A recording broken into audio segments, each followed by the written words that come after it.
Mejfild, Sir George. Show me.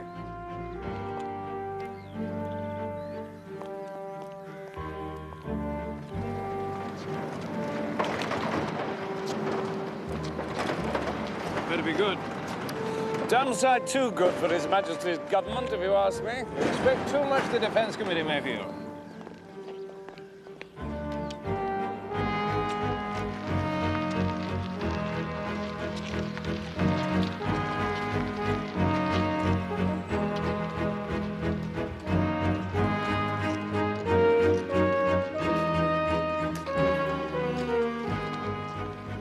So this is it at last, is it? Mejfild Kestrel. Until we can think of a better name?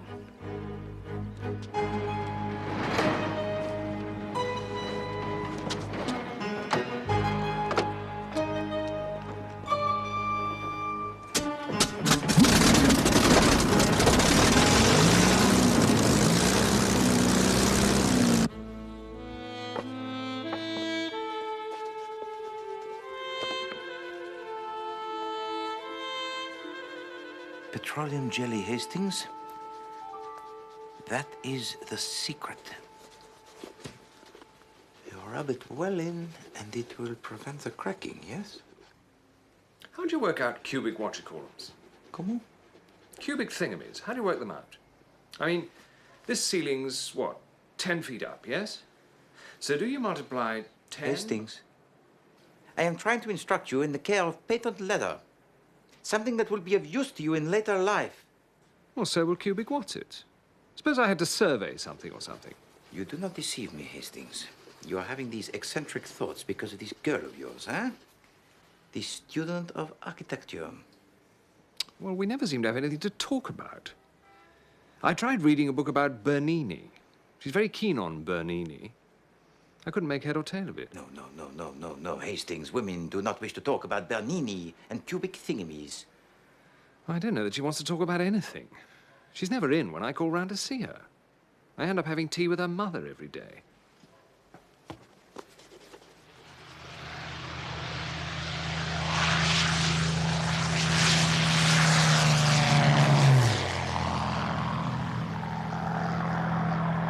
How does it compare with the Messerschmitt 109? More maneuverable.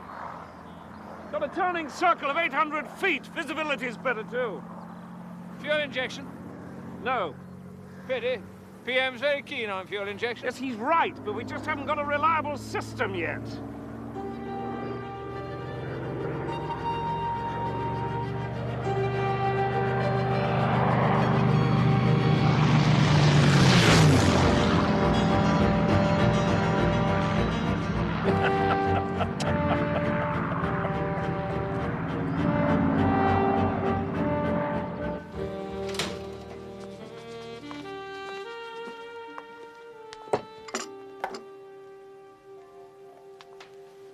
There's a lady keeps telephoning Mr. Poirot.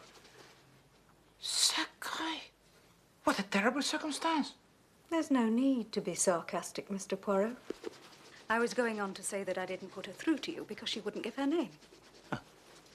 I told you you don't take anonymous phone calls. But I do, Miss Lemon. Sometimes I think anonymous telephone calls are the only ones worth taking. But how will I know where to file her if I haven't got a name? Life first, Miss Lemon. Filing second. Very well, then. Next time she calls, I'll let her talk to you. And on your own head be it. You shouldn't tease her, Poirot. She makes it irresistible.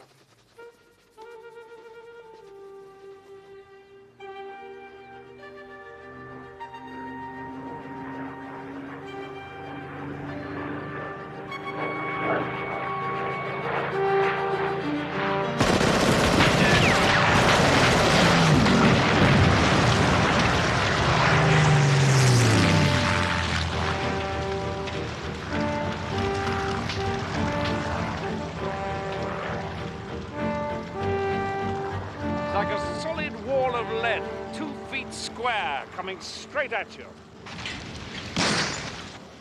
The main spire must be tremendously strong to withstand the G-force of that turning circle. And the recoil from the guns.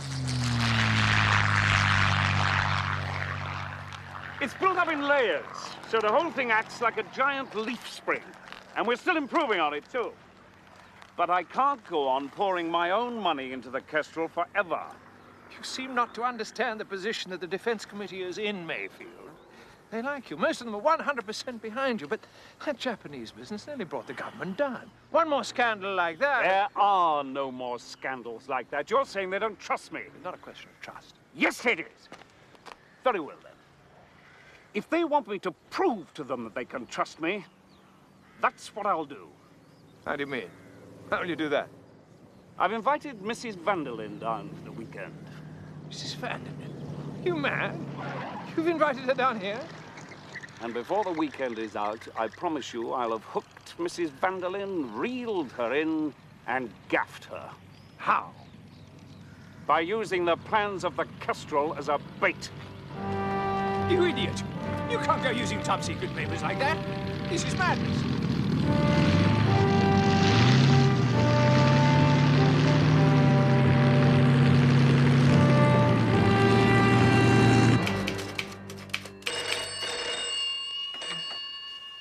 Hercule Poirot's residence? Yes. What name is it, please? Hold on one moment, please.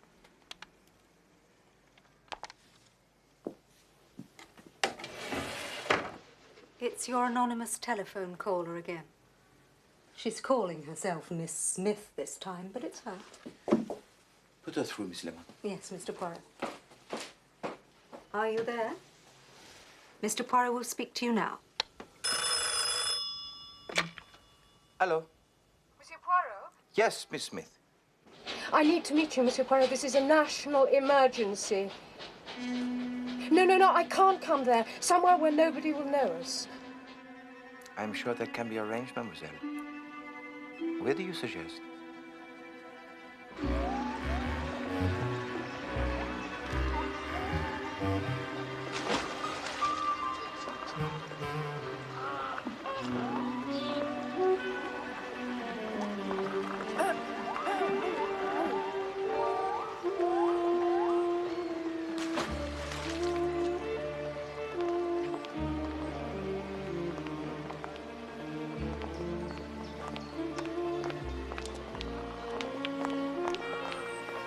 Monsieur Poirot? You are not Miss Smith. Yes, I am. Where's your green carnation? I wanted time to study you. Besides, green doesn't suit me. I was carrying my times? These arrangements, once made, should be adhered to, Miss Smith.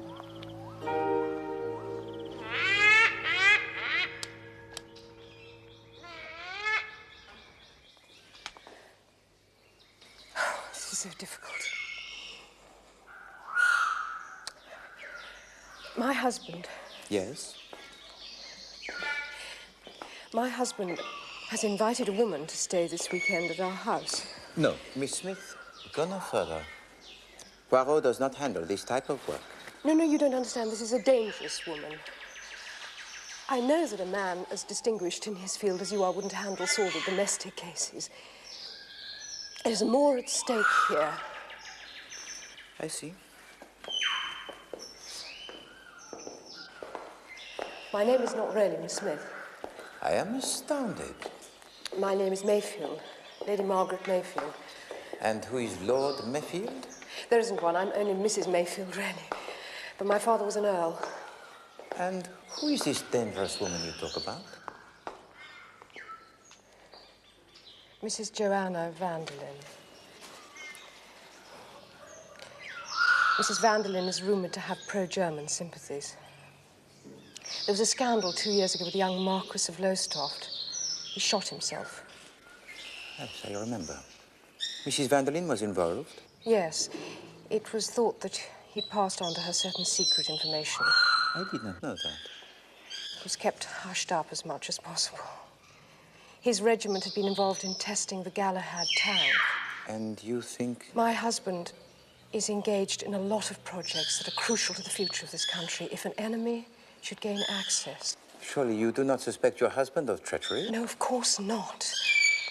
But the government has treated him very badly ever since that Japanese business. You must have read about it. Even though his name was clear, they still don't give him the backing he needs. Bitterness may make him less careful than he should be. Please help me, Monsieur Poirot. There is so much at stake for England.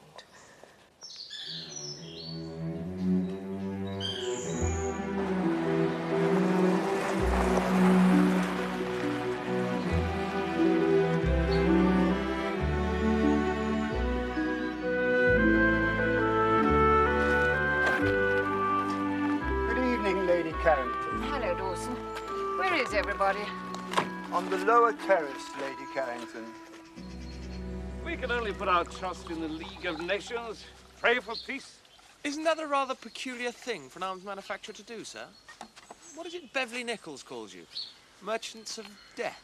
Mr. Meyfield is an armaments manufacturer, Reggie, because this particular game can only be played from strength. Oh, Quite right, Sir George. oh, sorry, Dad. Didn't realize it was all a game. Where has the fabled Mrs. Vanderlyn got to, I wonder? Haven't the foggiest. She arrived hours ago. You've met her before? Not since I was a child. Please. Yes, she's the daughter of H.K. Griffin. Man used to be American ambassador over here. Apparently, we all have to be very nice to the Americans these days. Ready for when the war starts. Huh? Mother's finally arrived. All these exciting people. I wasn't warned it was going to be a rout. Isabel, I'm so glad you could come. I'm just sorry I'm so unforgivably late. Will I be completely de trop if I don't change? You'll be the talk of Steeple Bumstead. Oh, God, I wouldn't want that. Good journey, darling. Lovely, George. The A11 is particularly enthralling at this time of year. Hello, Tommy. May I introduce Monsieur Hercule Poirot? How nice to meet you. Foreign, yes? You'll soon pick up our little ways. Talking of which... Oh, how English. How very, very English. We've got some very American dry martinis mixed, if you'd like one. Oh, that would be wonderful.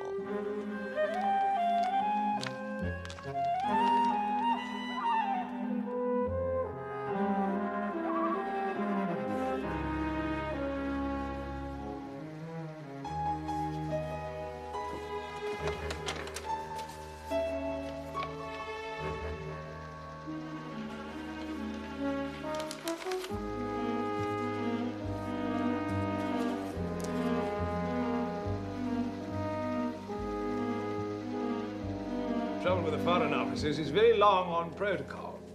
And whether the Prime Minister of Timbuktu should take precedence over the King of Ungo Bongo. And very short on what Winnie describes as intestinal fortitude. I'm sure that's not true of your Foreign Secretary. Oh, and I must bow to your superior knowledge, Mrs. Vanderlyn. I'm sure you know Mr. Eden a great deal better than us humble souls, eh? Oh, I wouldn't say that. But when I had lunch with him yesterday, he was saying more or less the same as you about the Foreign Office's passion for protocol. No, thank you.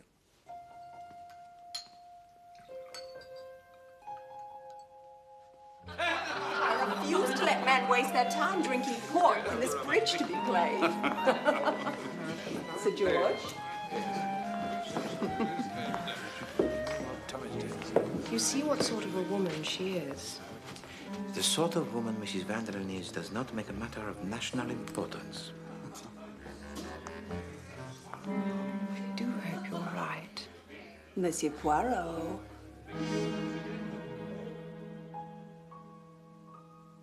Actually, the whole European situation's rather like a bridge game at the moment. On the one hand, we have the diminutive Führer. On the other hand, Signor Mussolini, the bullfrog of the Pontine marshes. In the end, they'll both need taking down a peg or two. And what about the Emperor Hirohito, sir? Will he need taking down a peg? What did he say? Yes, he said something nasty again. He's such a little snot, aren't you, darling? Tommy's working too hard. He believes we're on the brink of war. That he can stop it single-handed? Something like that. The truth is, of course, he can do more than most people. Little slam, I think. Congratulations, partner. Aren't you going to give us our revenge? George and I have work to do, I'm afraid. The plans are ready for you, sir.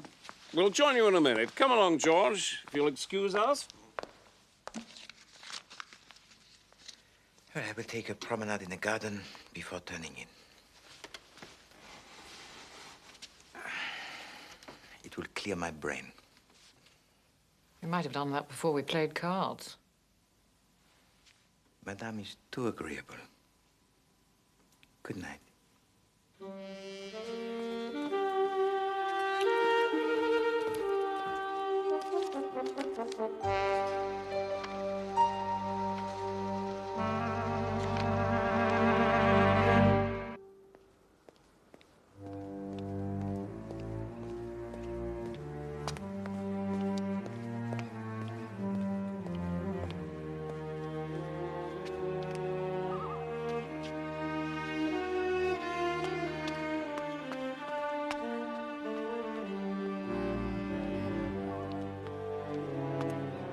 There you are, my friend. Why can't I stay at the house? That's what I want to know. Number 1, Hastings, you are not invited. A pure oversight. Number 2, I need you at this stage incognito and very nearby. Well, my incognito's gone for a start. Why? Why is this? Well, the pub's so crowded, I'm having to share a room. And you'll never guess who with. No, Hastings, I will not. Jap. With the Chief Inspector Japp? And the room has only got 1 bed. I wonder why the Chief Inspector Japp is here. You're not very sympathetic. We all have our troubles, Hastings. I would rather share a bed with the Chief Inspector Japp and 3 of his sergeants than to be partnered at bridge with the Lady Carrington. Yes, I've been hearing about her from the chauffeur. Apparently Sir George is trying to get her to give up cards altogether. Yes, well, I'm very pleased to hear it, mon ami. She plays abominably. No, but she loses a lot of money at it. She's heavily in hock to moneylenders. Really? Hastings, try to find out for me, if you please, who asked the Chief Inspector to be here? That is most interesting.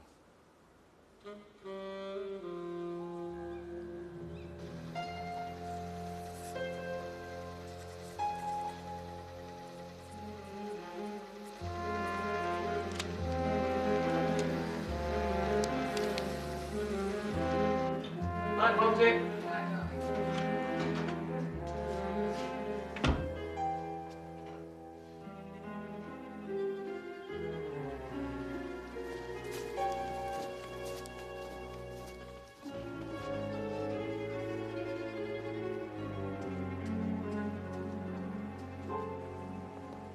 What do you think of this idea of detecting aircraft by radio echoes? Howdy, Ev. Feasible. We put a certain amount of money into research. How much money? Not gonna tell you that. Oh, hello. I just came in to fetch my bag. Don't mind us. Good night again. Good night. Having that woman here is a mistake, Meyfield. No matter what your intentions are, do you no good. Do me a great deal of good when I get her put into Holloway prison. Ah, it's all nonsense. All this talk of trapping her. What was that? What? Someone ran across the terrace there. I didn't see anything. Anyway, how do you intend to trap her? Sure I saw something. Why do politicians treat everyone else like idiots? Probably because they voted for us in the first place.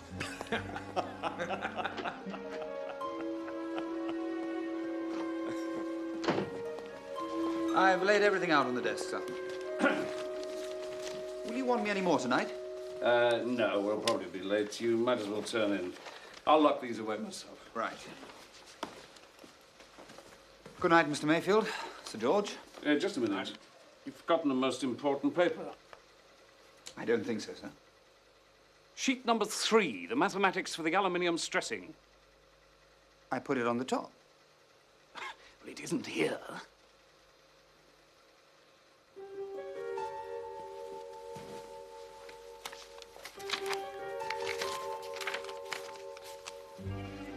I don't understand. I put it here. I know I did.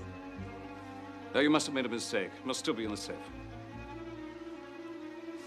No, I put it there. I looked for it particularly and put it on the top. Do you mean to tell me it's gone? Who's been in this room? No one at all. Well, it can't just have vanished into thin air. Someone must have taken it. Can Poirot be of assistance?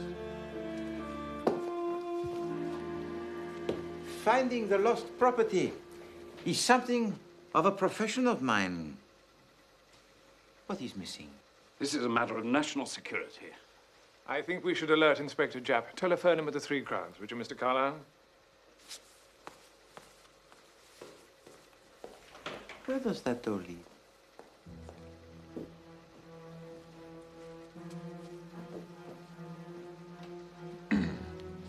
Well done. This wasn't meant to happen. But it was, you said. Not like this. She's turned the tables on us. Oh, my God, I knew it. I knew it.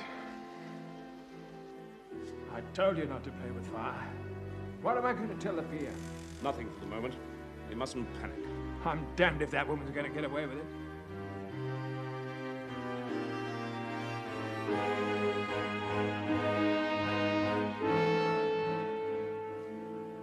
Monsieur Mejfild, forgive me. I do not wish to delve into the secrets. But please, can you give me some idea of what is on the paper? I don't know how closely you follow international events, Mr. Poirot, but Germany has just announced that she has parity with this country in the air. So I understand. Yeah, well, what that means is that that piece of paper is perhaps our only chance of keeping our civilian population safe from aerial attack. Am I exaggerating? Not a jot. So the technical breakthrough, huh? And worth a considerable amount of money. Oh, money doesn't enter into it. Well, it might with some people, and in certain quarters. Traitors, you mean? Indeed. But anyone, me included, could knock on the door of the German embassy, and when I come out, I could be a rich man if I had these papers? Certainly.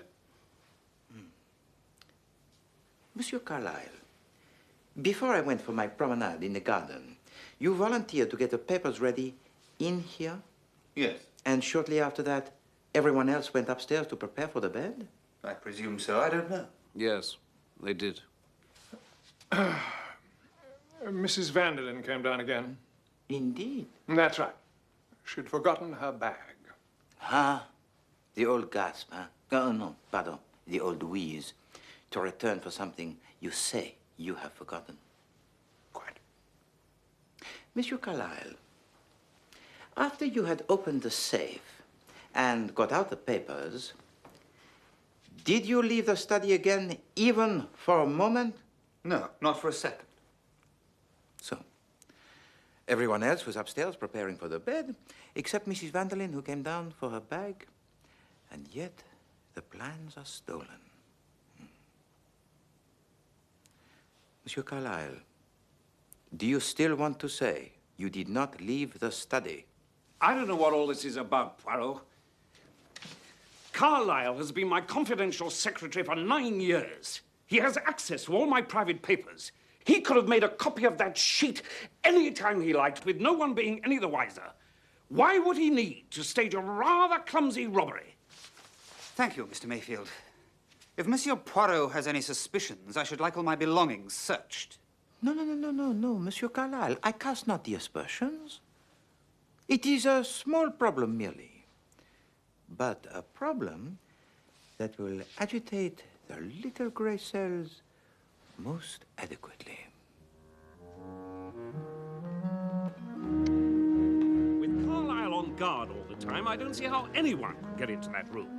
Yes, well, it is no use running to conclusions, Monsieur Mejfield. It was from there that you saw Mrs. Vanderlyn in here. A little further back, I think. From where I was in the garden, I could see that the dining room was in darkness. But it would have been quite possible for someone to use those doors to get out onto the terrace and from there into the study. I told you I thought I saw something. Right, George, who did? There! Across the lawn to a waiting car. He'll be miles away by now. No. The one way through the garden would have taken him directly past me. What's going on? Get back to bed, Reggie. So, an interesting situation. The only person who could possibly have stolen those most important papers is one of us. Or Mrs. Vanderlyn.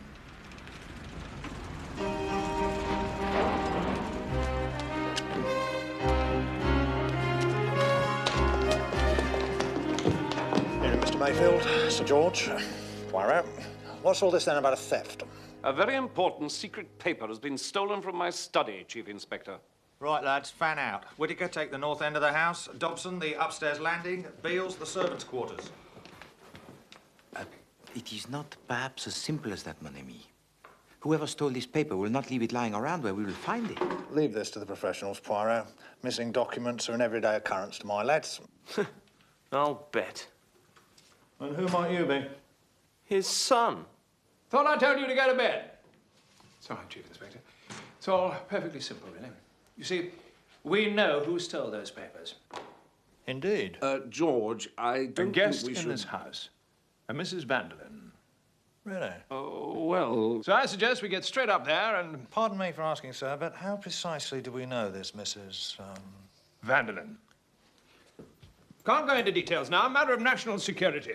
All you've got to do... George, I don't know that this is the right idea. Sorry, Meyfield. I know it's your house and all that sort of thing, but it's my pigeon now. Come on, chap.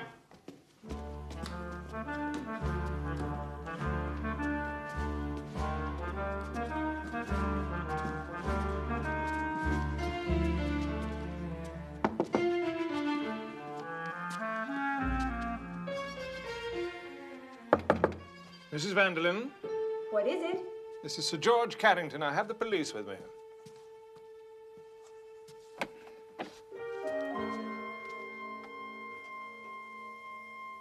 What do you want?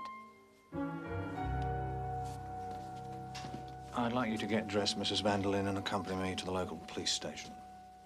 What are you talking about? If you just get dressed, madam. Damned if I will. What for? Some papers have been stolen from Mr. Meyfield's study, Mrs. Vanderlyn. And? If you could just get dressed, Mrs. Vanderlyn.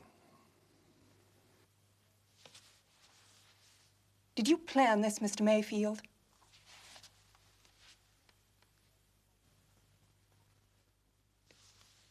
I'll get dressed.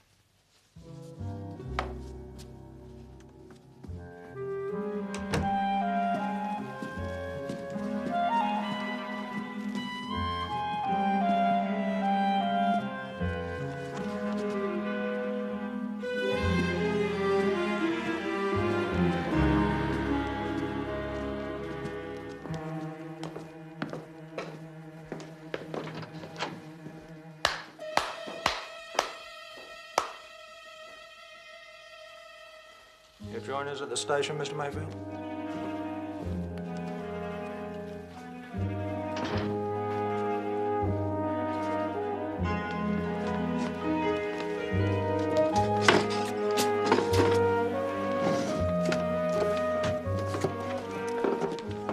Must be here. Must be.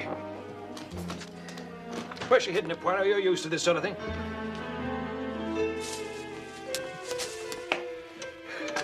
She's got it with her, that's what it is.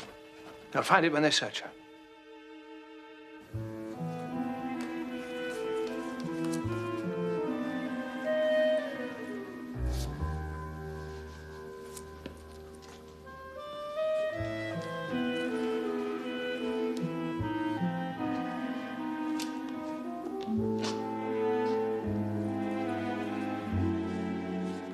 Let's imagine you're a woman, Poirot. By all means, Sir George, if it will help you. Right. You're a woman. You're in a strange household. You steal some papers. Where do you hide them? Sir George, there is one thing in all this that I do not understand. Sure. I demonstrated, quite cogently, I think, that of all the people in the house, only you, Monsieur Meyfield, Monsieur Carlyle, and myself could possibly have stolen those papers, yes? Right. And yet you go on talking as if Mrs. Vanderlyn was without doubt the miscreant. What? Oh, yes. Well, that sort of thing's all very well, I'm sure, but it's only theory, isn't it? We're practical folk here, Poirot. Yes.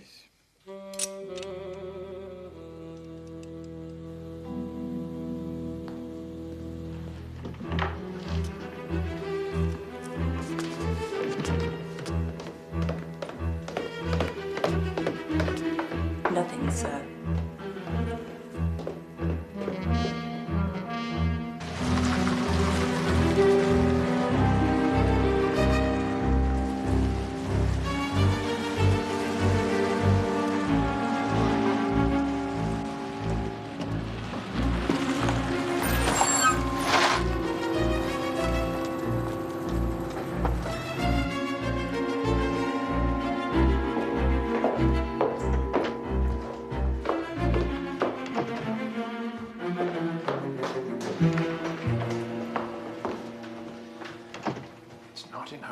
She hasn't got it on her either.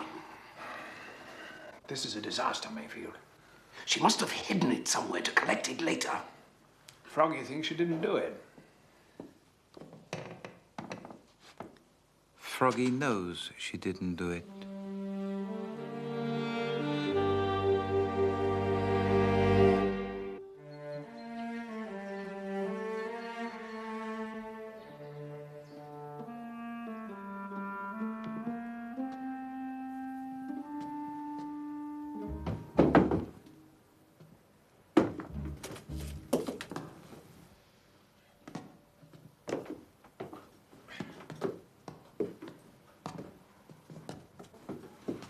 Anywhere you see the dust being disturbed, let me know.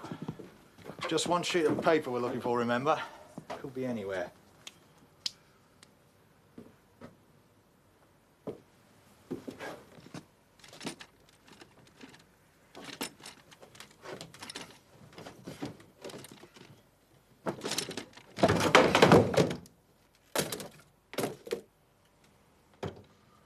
Let's get rid of that.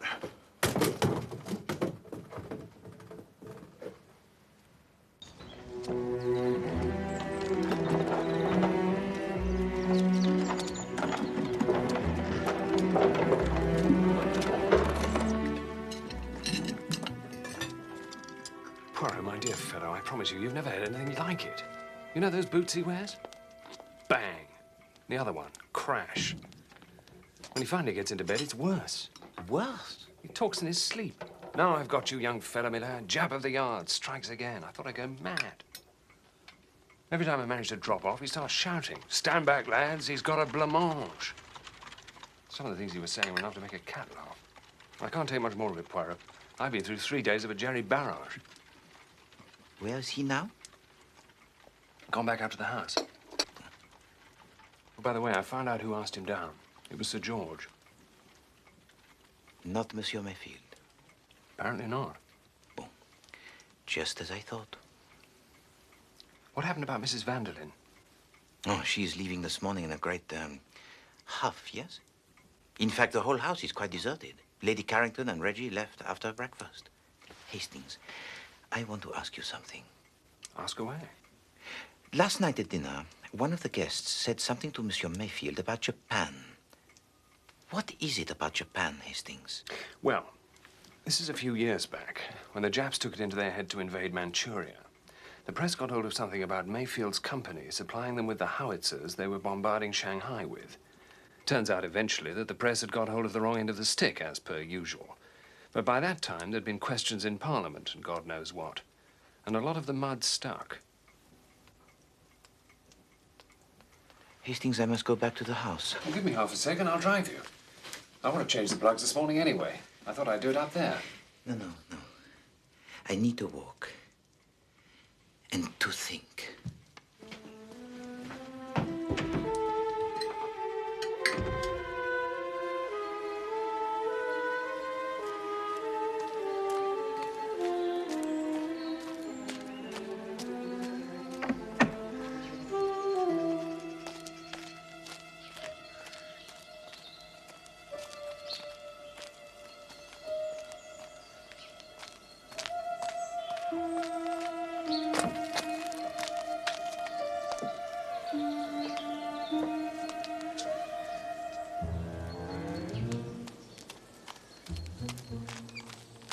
Mrs. Vanderlyn. You left this behind. Thank you.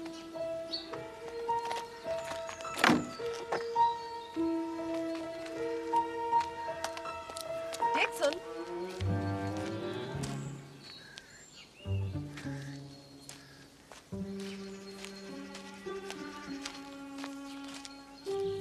Post this for her, will you?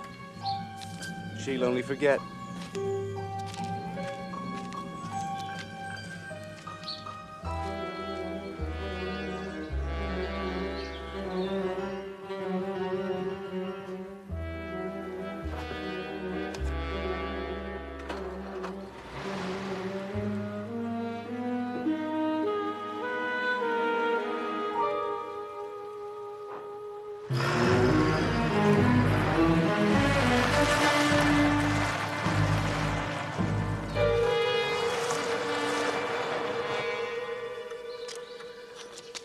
She's definitely running rich. Here, let's have a look at the carb. Hastings! Hastings! Hastings, no more of the tinkering. We have to follow Mrs. Vanderlyn. But I've got the plugs out. It'll take me an hour to get them back. Oh, no, mon Dieu! Viens, Hastings, allons-y!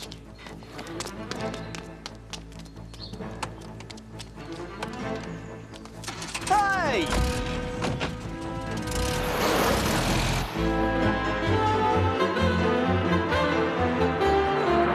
I'm assuming they're heading for the London road.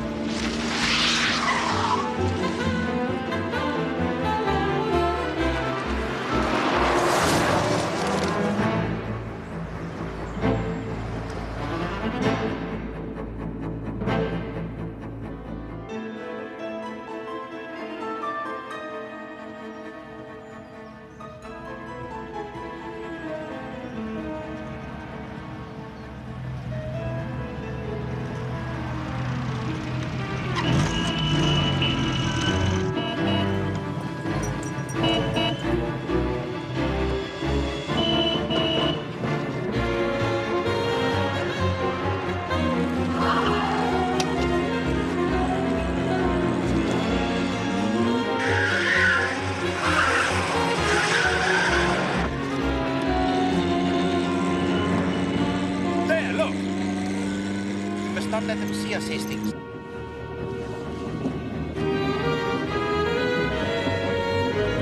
We get a move on, John. Yes, ma'am.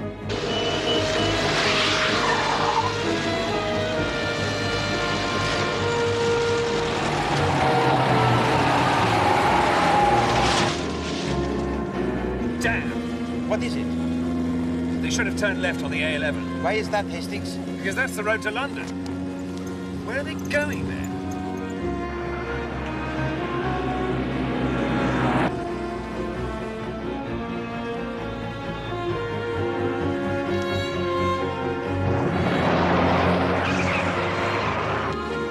Get the map out of the pocket there.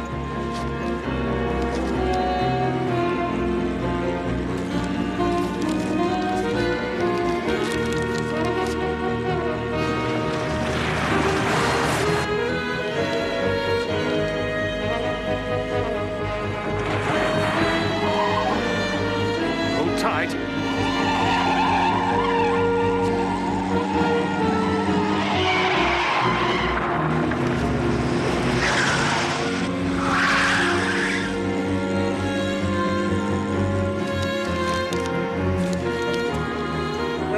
There. Wicken Bonham? Clavering? Brent Pellan? No. Mean anything to you? No. Perhaps where they're going isn't on the main road. Look at the villages on either side of the road.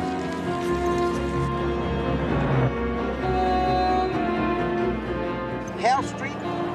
Buttingford? Wickling? Stocking Pelham? Throcking? No. The fellow I knew at the front had a place in Throcking. Right next door to the German ambassador's country house. Hastings. Oh, my God. Can we get there before them? We can have a damn good try.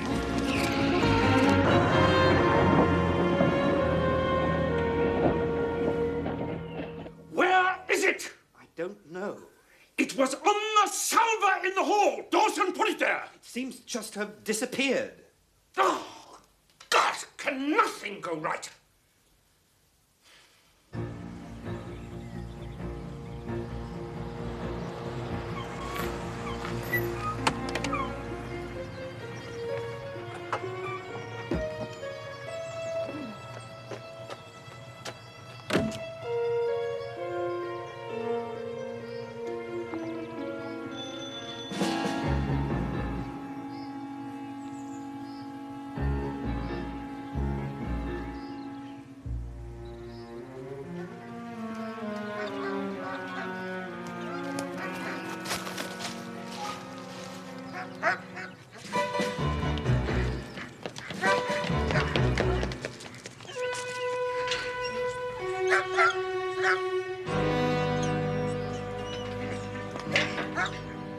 Good God, Poirot.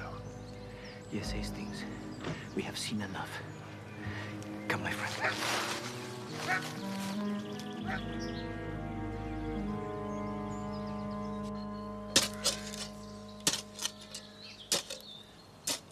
I wouldn't have thought she'd have hidden them there, sir.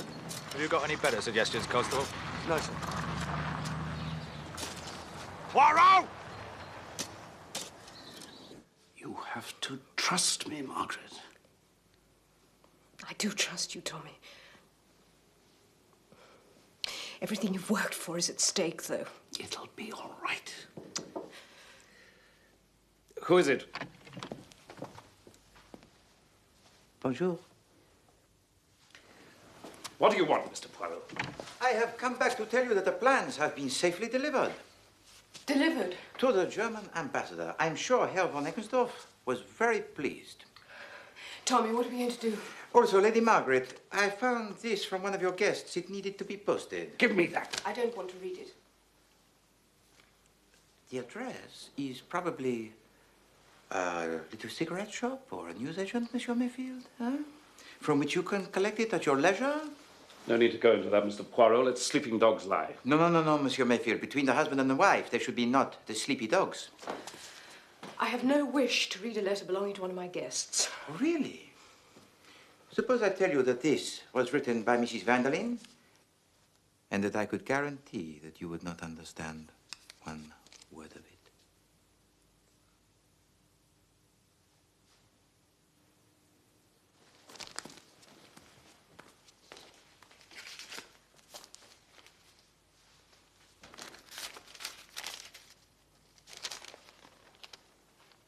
They're in Chinese.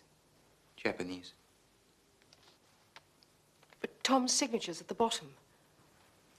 This is the one piece of evidence that links your husband to the sales of arms to the Japanese. Somehow they had fallen into the hands of the Germans. It was these two pieces of paper that Mrs. Vanderlyn used to blackmail him.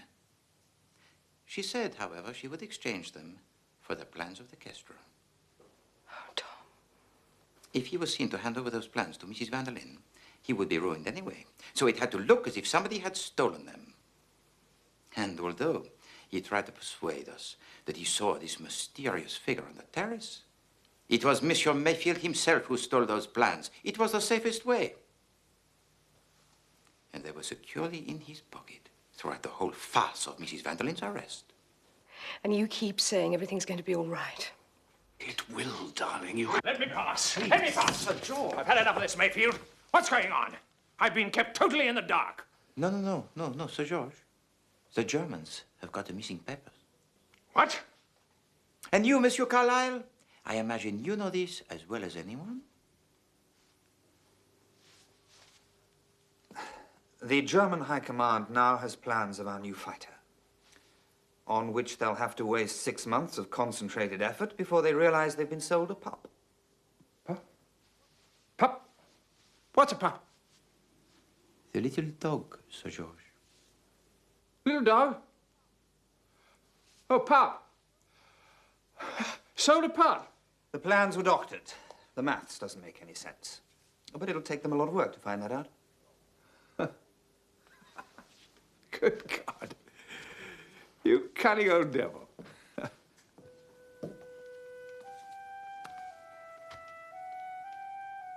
Tommy.